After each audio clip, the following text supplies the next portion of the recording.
বাজারে প্রচলিত এনার্জি ও ফ্রুট ড্রিঙ্কসের বেশিরভাগই স্বাস্থ্যের জন্য ঝুঁকিপূর্ণ। জনস্বাস্থ্য ইনস্টিটিউটের তথ্য খতিয়ে দেখার কথা বলছে নিরাপদ খাদ্য কর্তৃপক্ষ। রাজধানীর একটি ডায়াগনস্টিক সেন্টারের টয়লেটে মোবাইল ফোন দিয়ে গোপনে ভিডিও ধারণের অভিযোগে কর্মচারী আটক। অভিযুক্তের বিচার দাবি। খবর সংগ্রহের সময় রিপোর্টারকে হেনস্থা।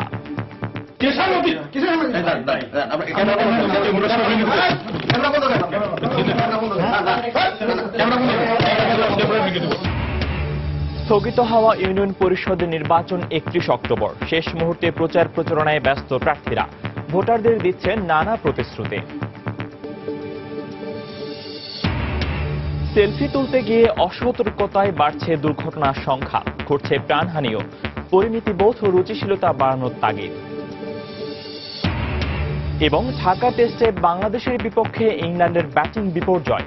অভিষেকের পর টানা দ্বিতীয় টেস্টে 5 উইকেট শিকার টাইগার স্পিনার মিরাজের।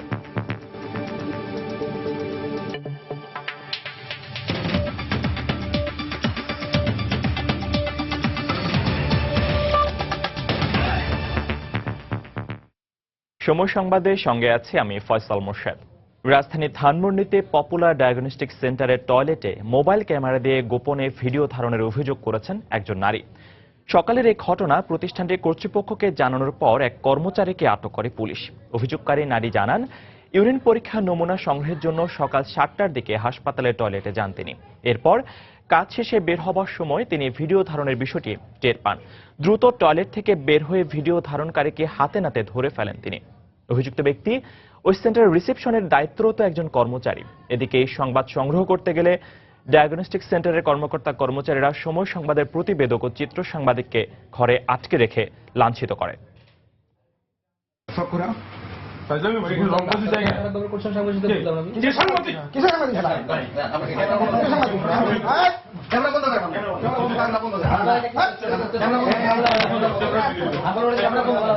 আমি আজকে সকালে 7টার দিকে পপুলারে যাই। তো যাওয়ার পরে আমার কিছু টেস্ট ছিল, ব্লাড টেস্ট, ইউরিন, যাই হোক অনেকগুলো টেস্ট ছিল। তো ওখানে যাওয়ার পরে আমি রিসেপশনে 4 জনকে দেখতে পাই। তো তাদের মাধ্যমেই চাওয়া আমার যে তারাই আমাকে বলে দেয় যে টেস্ট ওখানে গিয়ে করেন। তো আমি ব্লাড দেওয়ার পরে আমাকে ডক্টর বলল যে ইউরিন করতে। আমি ওদের টয়লেটে গেলাম। যাওয়ার পরে ওখানে আমার যে কাজ আমি করার পরে তো আমি দেখলাম যে আমার যেখানে আমি আমার ওয়াশরুমের নিচে কেউ একজন হাত দিয়ে ভিডিও করতেছে, মোবাইল নিয়ে ভিডিও করতেছে। আমি যখন করতেছি যে কে ভিডিও করতেছে, সে সাথে সাথে মোবাইল নিয়ে বের হয়ে গেল। তো পিছন থেকে আমি দেখছি যে তখনই চিনছি যে ওকে তো আমি ওখানে বসে থাকতে দেখছি। পরে যখন আমি ওকে ধরলাম, সে তো মোবাইল সাথে সাথে করে ফেলছে, লুকায় ফেলছে। পরে যখন মোবাইল বের করতে বললাম, মোবাইল বের করে না, সে ওটা ডিলিট করার জন্য অস্থির। পরে তার মোবাইলটা আমি নিয়ে নেওয়ার পর হাসপাতালের অথরিটি সবাইকে ডাকি জানাই। তো এখন হাসপাতালে পরে তারা বলে যে ওর পক্ষ থেকে অনেক কিছুই বলা শুরু করছে, কিন্তু আমি তো আর সেগুলো শুনবো না। কারণ আমি একজন বাংলাদেশের নাগরিক, আমি আমার অধিকার, আমি একজন নারী, সবচেয়ে বড় কথা আমি একজন নারী। হ্যাঁ, এইভাবে করে আমার আজকে এরকম করছে, আমি না হাতে নাতে ধরছি, এর আগেও না জানি কত মেয়ের করছে বা আরো করবে। এরকম মানুষকে যদি আপনারা নাই করেন, তা আমার এটাই আবেদন যে ওর ব্যাপারে কোনো বিচার হোক। এদিকে এ ব্যাপারে ধানমন্ডি থানায় যোগাযোগ করা হলে পুলিশ কথা বলতে রাজি হয়নি। রাজধানীর বাড্ডায় গারো তরুণীকে ধর্ষণের অভিযোগে 4 জনের নাম উল্লেখ করে মামলা করেছেন অভিযুক্তের পরিবার। এই ঘটনায় একজনকে আটক করেছে পুলিশ। বর্তমানে তরুণীকে ঢাকা মেডিকেল কলেজ হাসপাতালের ওয়ান স্টপ ক্রাইসিস সেন্টারে ভর্তি করা হয়েছে। এই বিষয়ে সকালে বাড্ডা থানায় মামলা করেন তরুণীর পরিবার। শুক্রবার রাতে রাজধানীর বাড্ডা থানায় এই অভিযোগ করেন 18 বছরের এক গারো তরুণী। বিষয়টি নিশ্চিত করে গারো সম্প্রদায়ের এক ব্যক্তি জানান, গত 25 অক্টোবর সন্ধ্যায় তরুণী বাড্ডা এলাকায় তার বন্ধুর বাসা থেকে ফেরার পথে কয়েকজন বখাটে তাকে তুলে নিয়ে যৌন নির্যাতন চালায়। তবে ভয়ের কারণে শুরুতেই ঘটনা প্রকাশ করেনি সে।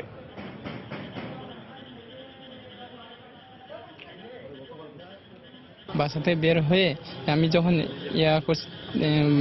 দরজার চিৎকারি মারার জন্য করছিলাম, দরজার চিৎকারি মারছি, মেয়ে আগে বার হয়েছিল। মেয়েকে অন্য জায়গায় নিয়ে গিয়ে, অন্য বাসায় নিয়ে গিয়ে এটা বলে ম্যাচ ওই জায়গায় নিয়ে গিয়ে করছে কিনা, র্যাপ ট্যাপ করছে, দর্শন করছে। নাম চিনি 2 জনের, নাম হচ্ছে রুবেল, আর যারা সহযোগিতা করছে একজনের চিনি নাম সালাউদ্দিন। বাজারে প্রচলিত এনার্জি ও ফ্রুট ড্রিঙ্কসের বেশিরভাগই স্বাস্থ্যের জন্য মারাত্মক ঝুঁকিপূর্ণ।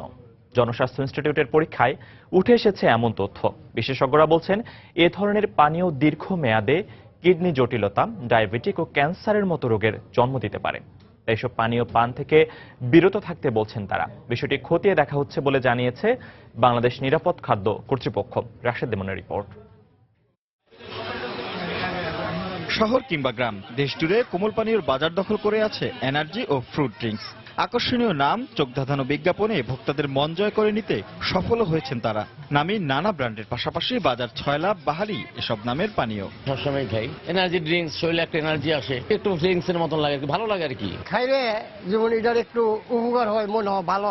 যখন শরীর অসুস্থ লাগে তখন এটা খাইলে খুব ভালো লাগে, খুবই ভালো চলে। যে সময় মানুষের শরীরটা দুর্বল হয়ে পড়ে ওই সময় অনেকে নিয়ে খায়। তবে জনস্বাস্থ্য ইনস্টিটিউটের পরীক্ষায় উঠে এসেছে মারাত্মক তথ্য। বাজারে প্রচলিত energy, fruit drinks, carbohydrate drinks সহ মোট 50টি নমুনা পরীক্ষা করে এর অধিকাংশ পানীয়তে মিলেছে মাত্রা অতিরিক্ত ক্যাফেইন, স্যাকারিন ও সোডিয়াম বেনজোয়েট। কোনোটাতে আবার রয়েছে যৌন উত্তেজক উপাদান ও অ্যালকোহলের উপস্থিতিও। 18টি স্যাম্পলের মধ্যে সেক্স উত্তেজক ওষুধ, ভাইগ্রার উপাদান, সিলডেনাফিল, অতিরিক্ত মাত্রায় ক্যাফিন এবং 60টির মধ্যে তারা অ্যালকোহলিক দ্রব্য তারা পেয়েছে। সাময়িকভাবে কিছুটা তৃপ্তি দিলেও বাজারে প্রচলিত এসব এনার্জি ড্রিঙ্কস স্বাস্থ্যের জন্য কতখানি ঝুঁকিপূর্ণ তা উঠে এসেছে জনস্বাস্থ্য ইনস্টিটিউটের পরীক্ষায়। আর তাই এসব পানীয় পানের ক্ষেত্রে সতর্ক থাকতে বলছেন বিশেষজ্ঞরা। পারতপক্ষে এই পানীয়গুলো পরিহার করা, ডায়াবেটিস, উচ্চ রক্তচাপ, আমাদের হার্ট বা ব্রেনের যে সমস্যাটা, তাদের জন্য এই ধরনের পানীয়গুলো ডাইরেক্টলি অথবা ইনডাইরেক্টলি খুবই এটা ঝুঁকিপূর্ণ। বাংলাদেশ নিরাপদ খাদ্য কর্তৃপক্ষ বলছে, জনবল সংকটের কারণে নিয়মিত মনিটরিং করা সম্ভব না হলেও এসব অভিযোগ আমলে নিয়ে কাজ করছেন তারা। আমরা নমুনা সংগ্রহ করে দেখব, বিধান অনুযায়ী যদি ক্ষতিকর কোনো কিছু থাকে সেই অনুযায়ী আমরা ব্যবস্থা গ্রহণ করব। এছাড়া এসব পণ্য তৈরি ও বাজারজাত নিয়ন্ত্রণের বিষয়ে প্রয়োজনীয় পদক্ষেপ নেওয়া হচ্ছে বলেও জানান তিনি। রাশেদ লিমন, সময় সংবাদ, ঢাকা। গুলশানের হোলি আর্টিজান রেস্টুরেন্টে হামলায় ব্যবহৃত অস্ত্র ভারতের পশ্চিমবঙ্গের মালদহে তৈরি হয়েছে বলে দাবি করেছে দেশটির কেন্দ্রীয় তদন্ত সংস্থা এনআইএ। টাইমস অব ইন্ডিয়ার খবরে বলা হয়, গেল সেপ্টেম্বরে কলকাতায় আটক 6 সন্ত্রাসীকে জিজ্ঞাসাবাদের পর এমন তথ্য উঠে এসেছে। অস্ত্রগুলো তৈরিতে পাকিস্তানি বিশেষজ্ঞদের সহযোগিতা নেওয়া হয়েছিল বলেও দাবি করা হয়। অস্ত্রগুলো চাঁপানবাবগঞ্জের সীমান্ত দিয়ে বাংলাদেশে নিয়ে আসা হয়। চলতি বছরের জুলাই মাসে গুলশানের হোলি আর্টিজান রেস্টুরেন্টে হামলা চালায় সন্ত্রাসীরা। এই হামলায় 20 জন বিদেশি নিহত হন। পরে অভিযানে 6 জঙ্গি নিহত হয়। ওই হামলায় AK-22 রাইফেল সহ আধুনিক অস্ত্র ব্যবহার করা হয়। সীমানা জটিলতা সহ বিভিন্ন কারণে স্থগিত হওয়া দেশের বিভিন্ন জেলার ইউনিয়ন পরিষদ নির্বাচন অনুষ্ঠিত হবে আগামী 31 অক্টোবর। এ উপলক্ষে শেষ মুহূর্তের প্রচারণায় ব্যস্ত সময় পার করছেন প্রার্থীরা। ভোটারদের দ্বারে দ্বারে গিয়ে দিচ্ছেন প্রতিশ্রুতির ফুলছুরি। সরকার দলীয় প্রার্থীরা ফুরফুরে মেজাজে থাকলেও সুষ্ঠু নির্বাচন নিয়ে শঙ্কা স্বতন্ত্র ও বিএনপি প্রার্থীদের। জেলা প্রতিনিধিদের পাঠানো তথ্য ও ছবি নিয়ে ডেস্ক রিপোর্ট। তফসিল ঘোষণার পরই দীর্ঘদিন আটকে থাকা লক্ষ্মীপুরের কমলনগর উপজেলার চরলরেঞ্জ ও চরমার্টিন ইউনিয়নের সর্বত্র এখন নির্বাচনী আমেজ। এছাড়া জেলার বিভিন্ন ইউনিয়নের 18টি কেন্দ্রের পুনর্নির্বাচনকে ঘিরে প্রার্থীদের প্রচারণা তুঙ্গে। সময় ঘনিয়ে আসায় ভোটারদের দ্বারে দ্বারে ঘুরে দিচ্ছেন উন্নয়নের নানা প্রতিশ্রুতি। তবে যোগ্য প্রার্থীকেই বেছে নিতে চান ভোটাররা। রাস্তাঘাট আমাদের দরকার, এই করতে পারে, আমরা তারাই ভোট দেব। দল বিদল বুঝে না, সেই লোক ভালো দেশের কাজ করে, দেশের উন্নয়ন, আমরা সেই লোকেরই আমরা ভোট দেব।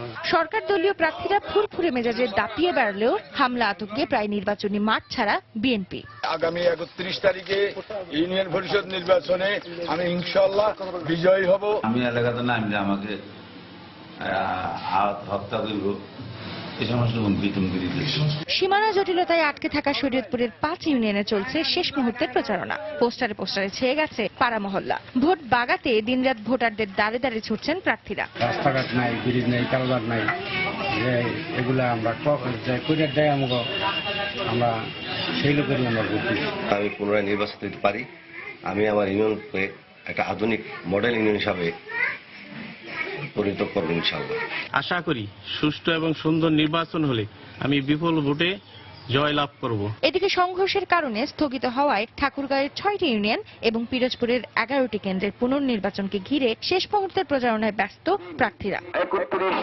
নির্বাচন কমিশনের ঘোষণা অনুযায়ী আজ মধ্যরাতেই শেষ হচ্ছে আগামী 31 অক্টোবরে অনুষ্ঠেয় ইউনিয়ন পরিষদ নির্বাচনের প্রচারণা। সাবিহা নিপা, সময় সংবাদ। দুর্বাঘ হাঁসের আগায় মুক্ত দানার মতো জলজলে শিশির কণা, আর কুয়াশা ভেদ করে পূব আকাশে সূর্যের লাল আভা। এসবই জানান দেয় বাংলার প্রকৃতিতে এসে গেছে হেমন্ত।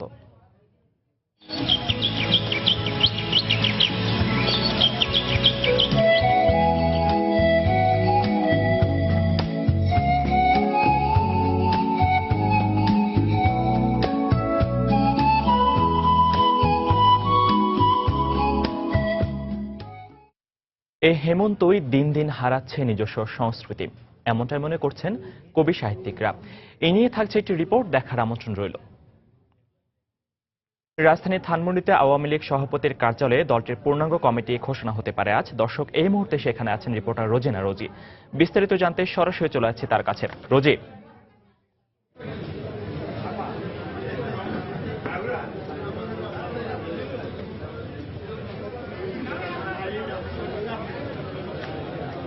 আজকে যে কোনো মুহূর্তে ঘোষণা হতে পারে আওয়ামী লীগের 81 সদস্য বিশিষ্ট কমিটির পূর্ণাঙ্গ কমিটি। এরই মধ্যে 43 সদস্যের কমিটি ঘোষণা করা হয়েছে। সভাপতি, সাধারণ সম্পাদক, যুগ্ম সাধারণ সম্পাদক, সভাপতি মণ্ডলীর সহ সাংগঠনিক সম্পাদক মণ্ডলীর সহ মোট 43 জন সদস্যের নাম ঘোষণা করা হয়েছে। আর বাকি রয়েছে 38 জন সদস্যের নাম। আজকে এই 38 জন সদস্য সহ উপদেষ্টা পরিষদের আরও 44 জনের নাম ঘোষণা করার কথা রয়েছে। আমরা এরই মধ্যে জানতে পেরেছি যে দলের সাধারণ সম্পাদক ওবায়দুল কাদের সহ দলের সিনিয়র নেতারা গণভবনে প্রধানমন্ত্রীর সাথে দেখা করতে গেছেন। তারা এই প্রধানমন্ত্রীর ধানমন্ডিতে দলীয় কার্যালয়ে আসার পরই হয়তো বাকি সদস্যদের নাম ঘোষণা করা হবে। আপনারা জানেন যে এরই মধ্যে ধানমন্ডির এই কার্যালয়ে দলীয় নেতাকর্মীরা এসে ভিড় করছেন। তারা উৎসুকভাবে অপেক্ষা করছেন যে তাদের সেই কাঙ্ক্ষিত পদটি শোনার জন্য।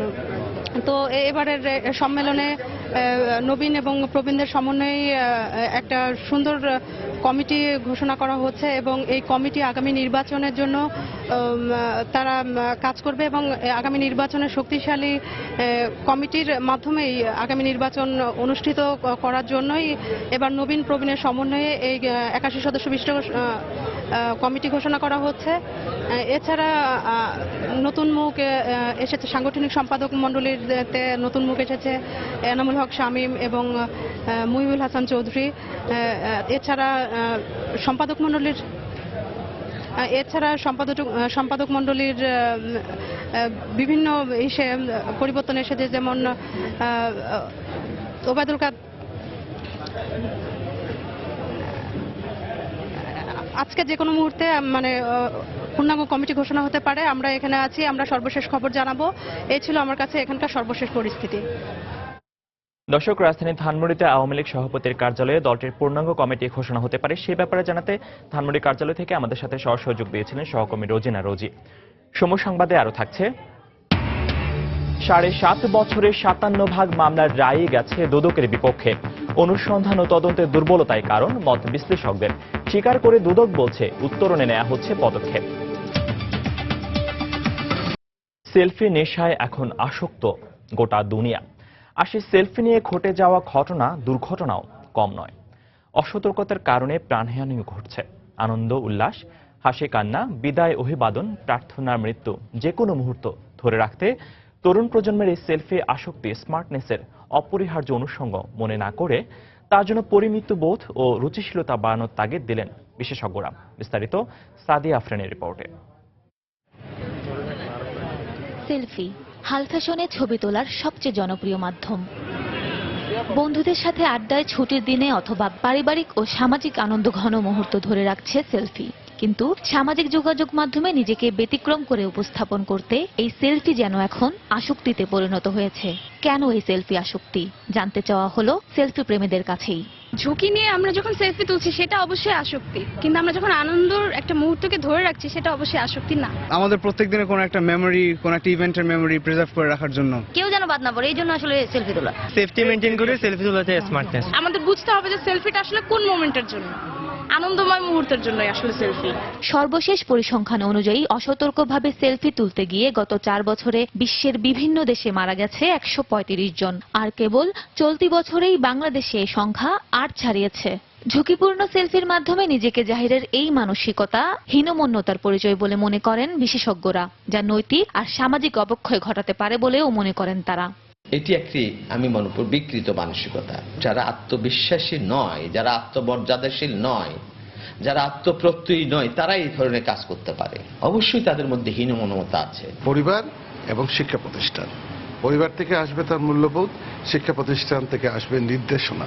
অবক্ষয়ের শুরু, কিন্তু অবক্ষয়টাকে কন্ট্রোল করা যাবে যদি আমরা শিক্ষা প্রতিষ্ঠান এগুলোকে আমরা ইনভলভ করি, নতুবা এটা হয়তো মহামারী আকার ধারণ করতে পারে। স্মার্টফোনের এই যুগে স্মরণীয় মুহূর্তগুলোকে ধরে রাখতে সেলফি তোলা যেতেই পারে, তবে মনে রাখতে হবে সেই সেলফিটি যেন না হয়ে যায় শেষ স্মৃতি, শেষ সেলফি। সাবধানতা অবলম্বন করতে হবে সেলফি প্রেমীদেরই। সাদিয়া আফরিন, সময় সংবাদ, ঢাকা। চট্টগ্রামের মিরসরাইয়ে গুলিতে 3 জন নিহত হয়েছে। র্যাব বলছে বন্দুকযুদ্ধ। র্যাব 7 জানায় গতকাল গভীর রাতে ফেনী থেকে র্যাবের একটি টহল দল মাইক্রোবাসে করে চট্টগ্রাম ফিরছিল। এ সময় ঢাকা চট্টগ্রাম মহাসড়কের মিরসরাইয়ের নিজামপুর এলাকায় একদল ডাকাত সাধারণ যাত্রী ভেবে গুলি করে র্যাব সদস্যদের বহনকারী মাইক্রোবাসের চাকা পাংচার করে দেয়। আত্মরক্ষার্থে র্যাবও পাল্টা গুলি ছোড়ে। এতে বাকিরা পালিয়ে যেতে সক্ষম হলেও ডাকাত দলের 3 সদস্য গুলিবিদ্ধ হয়। পরে তাদের উদ্ধার করে মিরসরাই উপজেলা স্বাস্থ্য কমপ্লেক্সে নিয়ে গেলে কর্তব্যরত চিকিৎসক মৃত ঘোষণা করেন। ঘটনাস্থল থেকে 3টি পিস্তল, 2টি ওয়ান শুটার গান ও বেশ কিছু গুলি উদ্ধার করা হয়েছে।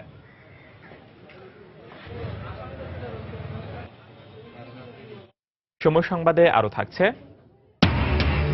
হিলারি ক্লিনটনের আরো কিছু নতুন ইমেলের হদিস, আবারও তদন্ত করবে মার্কিন গোয়েন্দা সংস্থা, সাধুবাদ জানালেন ডোনাল্ড ট্রাম্প।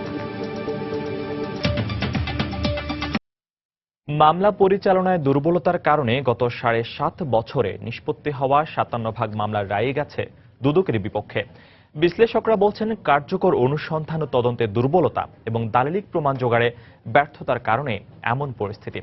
বিষয়টি স্বীকার করে দুদক সচিব বললেন, পরিস্থিতি উত্তরণে নেওয়া হচ্ছে কার্যকর পদক্ষেপ। বিস্তারিত বেলায়েত হোসেনের রিপোর্টে।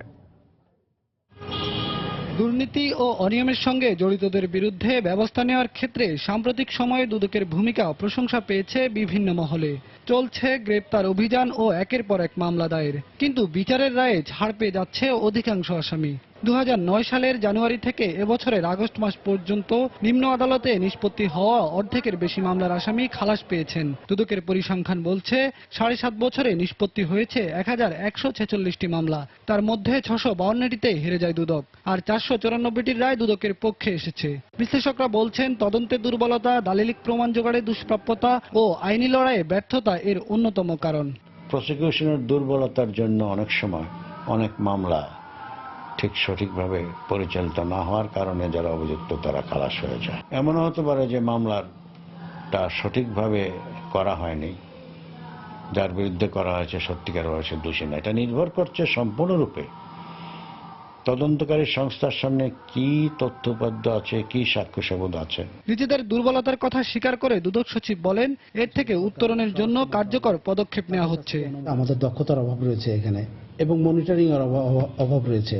আমাদের কর্মকর্তা কর্মচারীদের দক্ষতা উন্নয়নের জন্য আমরা যথেষ্ট কাজ করছি, তাদেরকে প্রশিক্ষণ দেওয়া হচ্ছে আর মনিটরিংটা বাড়ানো হচ্ছে। যার হেফাজতে প্রমাণটি রয়েছে, দলিলগুলি রয়েছে, তিনি অনেক সময় দিতে রাজি হন না, তো তার বিরুদ্ধে কিন্তু আইনগত ব্যবস্থা নেওয়ার প্রয়োজন রয়েছে।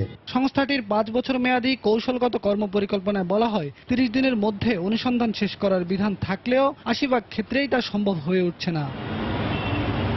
বেলায়েত হোসেন, সময় সংবাদ, ঢাকা।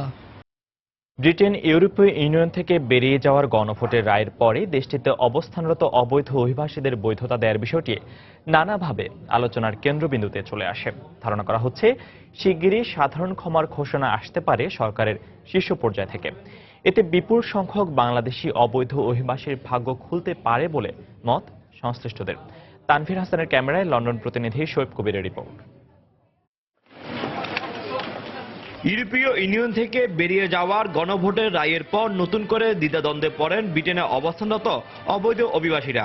তবে আইনি জটিলতায় এই অভিবাসীদের ব্রিটেন থেকে বের করে দিতে না পারায় শিগগিরই সাধারণ ক্ষমা ঘোষণা করা হতে পারে বলে মনে করছেন স্থানীয় আইনজীবীরা।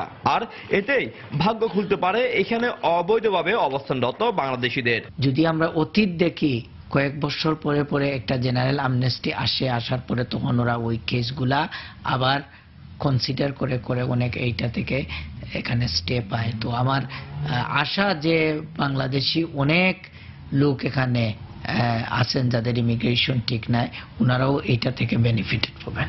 এর আগে ব্রিটেনে অবৈধ অভিবাসীদের ঢালাওভাবে সাধারণ ক্ষমা করলেও এবার সেক্ষেত্রে কিছু শর্ত আরোপ করা হতে পারে বলে মনে করছেন ইমিগ্রেশন বিশেষজ্ঞরা। বরিস জনসন সাহেব কিন্তু একটা বেঞ্চমার্ক দিয়ে দিয়েছেন, 12 বছর থাকতে হবে, ক্রিমিনাল রেকর্ড রাখা যাবে না, ফ্লুয়েন্ট ইংলিশ বলতে হবে এবং স্কিল শর্ট যে জায়গাগুলো সেই স্কিলগুলো থাকতে হবে। অবৈধ অভিবাসীদের বৈধতা দিলে তারা বোঝা নয় বরং অর্থনীতিতে অবদান রাখতে পারে বলে মনে করছেন প্রবাসী বাংলাদেশিরা।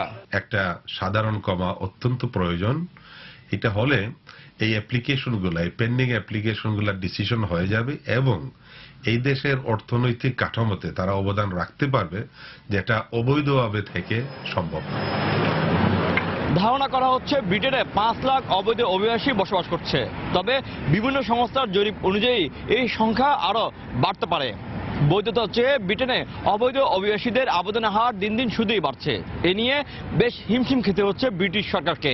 ব্রিটেন ইউরোপীয় ইউনিয়ন থেকে একেবারে বেরিয়ে গেলে এই পরিস্থিতির আরো অবনতি হতে পারে। 2013 সালের সেপ্টেম্বরে বর্তমান ব্রিটিশ প্রধানমন্ত্রী থেরেসা মে হোম সেক্রেটারি থাকাকালে সাধারণ ক্ষমার একটি প্রস্তাব নাকচ করে দিয়েছিলেন। শোয়েব কবির, সময় সংবাদ, লন্ডন।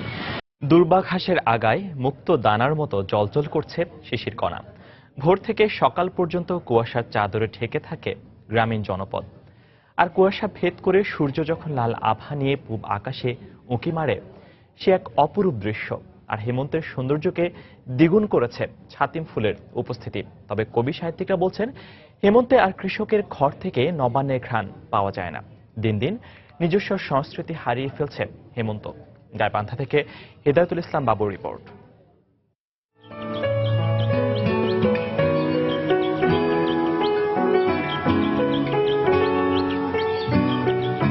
লাল আভা ছড়িয়ে ঝলমলে আলো নিয়ে পূব আকাশে রক্তিম সূর্যের উপস্থিতি হেমন্তের কথাই বলছে। হেমন্তের সকালে এমন সোনালী আলো যেন উদ্ভাসিত করছে বাংলার মাঠ ঘাট প্রান্তর। কাঁচা হলুদের মতো সোনালী রোদ দিগন্ত জুড়ে ছড়িয়ে দিচ্ছে চিরায়ত রূপের সুধা আর সৌন্দর্য। সে সাথে গ্রামীণ জনপদে ভোরের কুয়াশা জানান দিচ্ছে শীতের আগমনী বার্তা। চারদিকে মৃদু কুয়াশা, তারপর সবুজ ধান ক্ষেত, এগুলো মোটামুটি আমাদেরকে এখন খুব আকর্ষণ করছে। সকালবেলা বাড়িতে একটু আরামের মধ্যে বেড়াই, সেই শীত ভাব লাগে। হেমন্তের শুরুতেই নিজস্ব রূপ বৈচিত্র্য নিয়ে প্রকৃতিতে হাজির হয়েছে বনফুল ছাতিম। লেখক সাহিত্যিকরা বলছেন, হেমন্তের সাথে বাঙালি সংস্কৃতির একটা গভীর সম্পর্ক রয়েছে। তবে সময়ের পরিক্রমায় ঋতুর বদল ঘটলেও হারিয়ে যেতে বসেছে সেই সংস্কৃতি। সবার বাড়িতে কাটা ধানের ক্ষেতের এবং কাটা ধানের এক ধরনের গন্ধ এবং আনন্দ, সব মানুষের মধ্যে ওই দুঃখ কষ্টের মধ্যে এই সময় একটি আনন্দের আভা দেখা যেত। একটা সময় ছিল যখন আমরা এই ষড়ঋতুর বৈচিত্র্যটা আমরা বুঝতে পারতাম এবং এটা উপভোগও আমরা করতাম। হেমন্তের বাতাসে দুলছে ফসলের ক্ষেত। কদিন পরেই ধানের গোছায় কাঁচি দিবেন কৃষকেরা। কিন্তু নতুন ধান ঘরে তোলার জন্য কৃষকদের মধ্যে নেই আনন্দ উৎসবের কোনো ছোঁয়া। জারি গান, শাড়ি গান, কিচ্ছা কাহিনী এগুলো হতো প্রায় বাড়ি বাড়ি, কিন্তু এখন আর সেটা হয় না। সামাজিক ডাকে পিঠা পায়েস করতাম, সেটা থেকে আমরা এখন বঞ্চিত। তার কারণ সব জিনিসের দাম বেশি।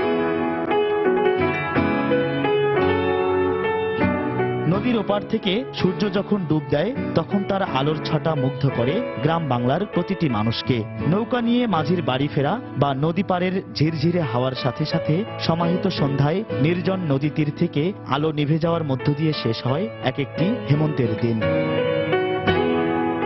হেদায়েতুল ইসলাম বাবু, সময় সংবাদ, গাইবান্ধা। দেশের বাইরের খবর। হিলারি ক্লিন্টনের ইমেল কেলেঙ্কারির ঘটনা আবারও তদন্তের খবর জানিয়েছে মার্কিন গোয়েন্দা সংস্থা FBI। শুক্রবার সংস্থাটির পক্ষ থেকে জানানো হয়, হিলারির আরও কিছু ইমেইলের নতুন করে হদিস পাওয়া গেছে। দোরগোড়ায় যখন মার্কিন প্রেসিডেন্ট নির্বাচন, তখন এমন খবর প্রকাশ হওয়ায় বেশ বিব্রতকর পরিস্থিতির মধ্যে পড়েছেন ডেমোক্রেটিক প্রার্থী। অভিযোগ ওঠার পরই সংবাদ সম্মেলনে তিনি দাবি করেন যে ইমেলের কথা এফবিআই বলছে তা প্রকাশ করা হোক। পাশাপাশি তিনি সমর্থকদের অগ্রিম ভোট দেওয়ার জন্য আহ্বান জানান। এদিকে ডোনাল্ড ট্রাম্প এফবিআইকে সাধুবাদ জানিয়েছেন এই মামলা পুনরায় তদন্ত শুরু করার জন্য। তিনি বলেন, এমন দুর্নীতিগ্রস্ত কোনো ব্যক্তিকে কোনোভাবে মার্কিন প্রশাসনে মেনে নেওয়া যায় না। ওয়াটারগেট কেলেঙ্কারির চেয়েই এটি ভয়াবহ বলে উল্লেখ করেন তিনি। এদিকে এফবিআই এখনও নিশ্চিত করেনি ইমেলগুলো হিলারির ব্যক্তিগত সার্ভার থেকেই পাওয়া গেছে কিনা। বাংলাদেশ ইংল্যান্ড টেস্ট সিরিজ প্রসঙ্গ। ঢাকা টেস্টের দ্বিতীয় দিনে বাংলাদেশের বিপক্ষে নিজেদের প্রথম ইনিংসে ব্যাট করছে ইংল্যান্ড। আগের দিনে 3 উইকেটে 50 রান নিয়ে খেলতে নেমে টাইগার বোলারদের বোলিং তোপে দিনের প্রথম সেশনে আরও 5 উইকেট হারিয়ে কিছুটা ব্যাকফুটে রয়েছে সফরকারীরা। লাঞ্চ বিরতির আগ পর্যন্ত ইংল্যান্ডের সংগ্রহ 8 উইকেটে 163 রান। বৃষ্টির কারণে আগের দিন নির্ধারিত ওভারের চেয়ে খেলা কম হওয়ায় দ্বিতীয় দিন 8 ঘন্টা আগেই খেলা শুরু হয়। দিনের শুরুতেই মিরাজ তাইজুলদের স্পিন ঘূর্ণিতে বিপর্যয়ে পড়ে ইংল্যান্ড। ব্যক্তিগত 10 রানেই মিরাজের বলে এলবিডব্লিউর ফাঁদে পড়ে সাজঘরে ফেরেন মঈন আলী। থ্রি লায়ন্সদের মিডল অর্ডারের অন্যতম ব্যাটিং স্তম্ভ বেন স্টোকসও একেবারেই সুবিধা করতে পারেননি। 15 রান না করে তিনি মুমিনুলের হাতে ধরা পড়েন টাইগার স্পিনার তাইজুলের বলে। মিরাজের চতুর্থ শিকার হয়ে দলীয় 124 রানে সাজঘরের পথ ধরেন বেয়ারস্ট্র। এরপর ক্যারিয়ারের 23তম হাফ সেঞ্চুরি তুলে নিয়ে রুট ফেরেন ব্যক্তিগত 56 রানে। মাঝে 13 রান করা আনসারিকে ফিরিয়ে দিয়ে অভিষেকের পর টানা দ্বিতীয় টেস্টে 5 উইকেট শিকার করেন Miraj. Oh, that's gone on with the arm and he's been given out. Massive wicket. Joe Root has to review it. দর্শক, এই মুহূর্তে মিরপুরের শেরেবাংলা জাতীয় ক্রিকেট স্টেডিয়ামে আছেন আমাদের সহকর্মী এস এম ইকবাল। ম্যাচের সবশেষ খবর জানতে আমরা সরাসরি চলে যাচ্ছি তার কাছে। ইকবাল, এর আগে সকালে আমি যেমনটি জানিয়েছিলাম, বাংলাদেশ যখন আজ আর্লি ব্রেক থ্রু পেয়েছিল তখনই কিন্তু বলেছিলাম যে এই ধারাবাহিকতাটা যদি বাংলাদেশ ধরে রাখতে পারে সেক্ষেত্রে ইংলিশদের কিন্তু চাপে ফেলা সম্ভব, এবং তাই কিন্তু হয়েছে। প্রথম সেশনে আমরা যেখানে দেখলাম বাংলাদেশ কিন্তু পাঁচটি উইকেট নিতে সক্ষম হয়েছে। এখন পর্যন্ত ইংলিশদের সংগ্রহ হচ্ছে 163 রান। একটু আগে লাঞ্চ শেষ করে কিন্তু তারা ব্যাটিংয়ে নেমেছে। আর এখানে আলাদা একটি কথা বলতে হয়, সেটা হচ্ছে আজকে কিন্তু পুরো ডমিনেট করে খেলছে বাংলাদেশের বোলাররা। যেখানে দেখতে পেরেছি আমরা তাইজুল 2 উইকেট নিয়েছে এবং মেহেদী হাসান মিরাজ আজকে কিন্তু 3 উইকেট নিয়েছে। অর্থাৎ তার মোট উইকেট সংখ্যা কিন্তু হয়ে গেল এই টেস্টে 5 উইকেট। এর আগেও কিন্তু প্রথম টেস্টে সে 7 উইকেট নিয়েছিল, এক ইনিংসে কিন্তু 6 উইকেট পেয়েছিল এবং তারপর ইনিংসে সে 1 উইকেট পেয়েছিল। তো মিরাজের কথা আলাদাভাবে বলতে হয় যে সে বেশ প্রভাব বিস্তার তার যাত্রী নিয়েছে প্রথম টেস্টে। এই টেস্টেও সে ধারাবাহিকভাবে ভালো করেছে এবং তাকে খেলতে কিন্তু বেশ হিমশিম খেতে হচ্ছে। এখন যে কথাটি বলা যায় সেটা হচ্ছে যে বাংলাদেশ 220 রান করেছে, এখনো প্রায় বেশ রান আছে, প্রায় 60-70 রানের মতো এখনো লিড আছে বাংলাদেশের। তো সেই ক্ষেত্রে এই লিডটা যদি বাংলাদেশ ধরে রাখতে পারে, অর্থাৎ প্রথমবারের মতো ইংল্যান্ডের এগেনস্টে বাংলাদেশ যদি লিড অ্যাচিভ করতে পারে, সেক্ষেত্রে সেটা 50 রান কিংবা 60 রান যতই হোক না কেন, বাংলাদেশ যদি একটা লিড নিতে পারে সেক্ষেত্রে বাংলাদেশ কিন্তু ডেফিনেটলি এই টেস্টে এগিয়ে থাকবে। আর পিচের কথা যেটা বলি, আসলে প্রথম দিন রোমাঞ্চ ছড়ানোর পর দ্বিতীয় দিনেও কিন্তু আমরা দেখেছি যে বোলারদের যে একটা আধিপত্য, সে আধিপত্য বেসিক্যালি বাংলাদেশের যে স্পিনারদের কিন্তু আধিপত্য দেখেছি। আর দিন যত গড়াচ্ছে, দর্শকের কথা যদি বলি, স্টেডিয়ামমুখী দর্শক বেশি হচ্ছে, কারণ টাইগার সমর্থক যারা ঘরে বসে বা টিভি সেটে যারা খেলা দেখছে, যখন দেখছে যে বাংলাদেশ ভালো করছে বা ইংল্যান্ডকে যদি বোল্ড আউট করে যদি বাংলাদেশ আজকে ব্যাটিংয়ে নামতে পারে, সেক্ষেত্রে বাংলাদেশের ব্যাটিং দেখার ক্ষেত্রে সবারই একটা আলাদা আগ্রহ থাকে। তো দর্শক উপস্থিতি আগের চেয়ে কিছুটা বাড়ছে, আর সবারই প্রত্যাশা একটা যে বাংলাদেশ এই প্রথম ইনিংসের লিড নিতে সক্ষম হবে এবং দিন শেষে বা ম্যাচ শেষে যেটাই হোক না কেন বাংলাদেশ এই টেস্ট জয়লাভ করতে সক্ষম হবে। তো ফয়সাল, মোটামুটি এই ছিল এখনকার মতো সবশেষ। ফয়সাল। দর্শক, মিরপুর শেরেবাংলা জাতীয় স্টেডিয়াম থেকে আমাদের সাথে সরাসরি যোগ দিয়েছিলেন সহকর্মী এস এম ইকবাল। এ পর্যায়ে শীর্ষ সংবাদ জানিয়ে দিচ্ছি আরেকবার। বাজারে প্রচলিত এনার্জি ও ফ্রুট ড্রিঙ্কসের বেশিরভাগই স্বাস্থ্যের জন্য ঝুঁকিপূর্ণ। জনস্বাস্থ্য ইনস্টিটিউটের তথ্য, খতিয়ে দেখার কথা বলছে নিরাপদ খাদ্য কর্তৃপক্ষ। রাজধানীর একটি ডায়াগনস্টিক সেন্টারের টয়লেটে মোবাইল ফোন দিয়ে গোপনে ভিডিও ধারণের অভিযোগে কর্মচারী আটক। অভিযুক্তের বিচার দাবি। খবর সংগ্রহের সময় রিপোর্টারকে হেনস্থা।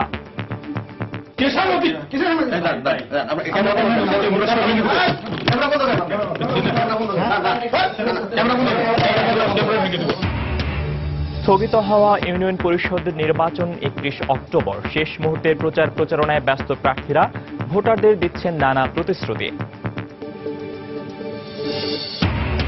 সেলফি তুলতে গিয়ে অসতর্কতায় বাড়ছে দুর্ঘটনার সংখ্যা, ঘটছে প্রাণহানিও। পরিমিতি বোধ ও রুচিশীলতা বাড়ানোর তাগিদ। এবং ঢাকা টেস্টে বাংলাদেশের বিপক্ষে ইংল্যান্ডের ব্যাটিং বিপর্যয়, অভিষেকের পর টানা দ্বিতীয় টেস্টে 5 উইকেট শিকার টাইগার স্পিনার মিরাজের। এই ছিল এখনকার মতো। যে কোনো খবর পেতে ভিজিট করুন সময়নিউজ.tv। যে কোনো বাংলা লিংক, রবি ও এয়ারটেল নম্বর থেকে সময় সংবাদের খবর, অনুষ্ঠান সম্পর্কে জানতে এবং যে কোনো তথ্য সময় সংবাদকে জানাতে ডায়াল করুন 16242 নম্বরে। এছাড়া এই মাত্র পাওয়া খবর মোবাইলে পেতে SMS করুন *BN লিখে পাঠিয়ে দিন 16242 নম্বরে। সঙ্গে থাকুন সময়ের।